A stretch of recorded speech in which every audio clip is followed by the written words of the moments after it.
can't write one song that's not about you. Can't drink without thinking about you. Is it too... Okay, so I know I'm a little bit late on this, but Shawn Mendes' song, If I Can't Have You, is kind of a bop.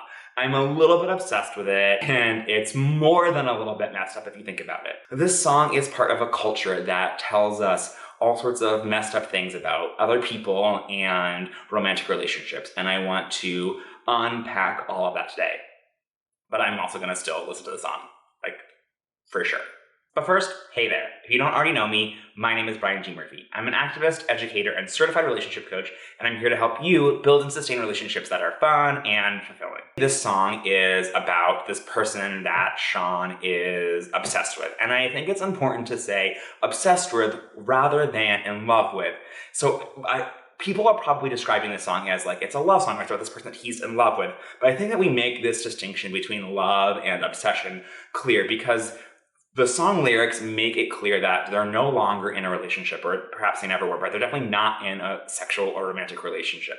But he wants that still. And so this person that he is in love with is like not actually the real person standing in front of him who he knows, but this idea of a person, this idealized person that wants him, that wants to be in a relationship, that wants this like certain type of relationship. And that person doesn't actually exist. It's all in Shawn Mendes' head, or like, you know, the narrator of this song's head. And so I think that distinction is important, right? Like it's not actually a love song, it's a song about obsession. And then the lyrics go on. Here, let's pull them up. I can't write one song that's not about you. Can't drink without thinking about you. Is it too late to tell you that everything means nothing if I can't have you? And that's like a really tragic idea that like your whole life is completely and utterly meaningless and useless if you aren't in a relationship with this one person.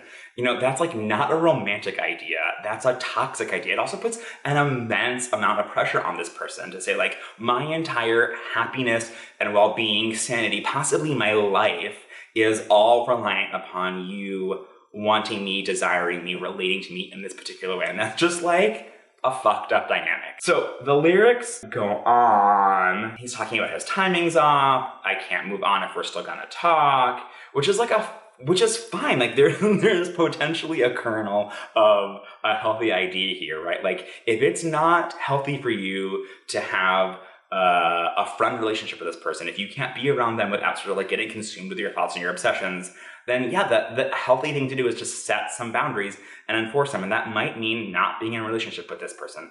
And that's okay, but that's not what's happening here. It's all about, I want this person needs to be with me, and my life is meaningless without this person. And that like plays into two different sort of like cultural myths about relationships. And one is that like, we're not whole if we aren't in a relationship with someone, anyone really, that we just like need our quote unquote other half. And I just want to tell you that like whether you're in a relationship or you're not in a relationship, you are already enough. You are already whole. And your self-love has got to start there. Your self-worth has got to start there. You're not worthy or valuable or important because of who you are in a relationship to or that you are in a relationship. So check that off. And then the other idea is that like it's this particular person, it's all or nothing, and this is all consuming. And I like understand, right? Like I've been in love and I've been heartbroken before, and it absolutely feels all consuming. And so like of course you're gonna like want to express that through art. Like God bless art. Thank you so much for art, for helping us get through the pain and the heartbreak. And so I'm not saying that you like shouldn't feel this way, or that we like can't express it through art. I think even if this song shouldn't exist. But I think that a lot of times how we feel and sort of our natural reactions then get displayed in pop culture, pop media, pop music. And then it somehow shifts in our thinking that that is like how we should feel, or a normal way to feel, or even like a healthy or appropriate way to feel. Songs and TV shows and movies thrive on conflict. And so like, of course, we're going to be representing angst and love and heartbreaks and the highs and the lows in the media and the art that we make. Like that just makes sense. That's why there aren't love songs and TV shows that are just like, like, here's my healthy, functional relationship that's like really fun and fulfilling, but isn't dramatic on the outside. But we just need to be aware that the media that we're consuming is going to tell us and give us messages that are like angsty, sometimes obsessive, sometimes unhealthy. And just because they're like set to a good tune, or they're in a blockbuster movie, or they're like on your favorite TV show, doesn't mean that those are like ways you should aspire to relate to yourself or others. And so keep on dancing and rocking out to If I Can't Have You,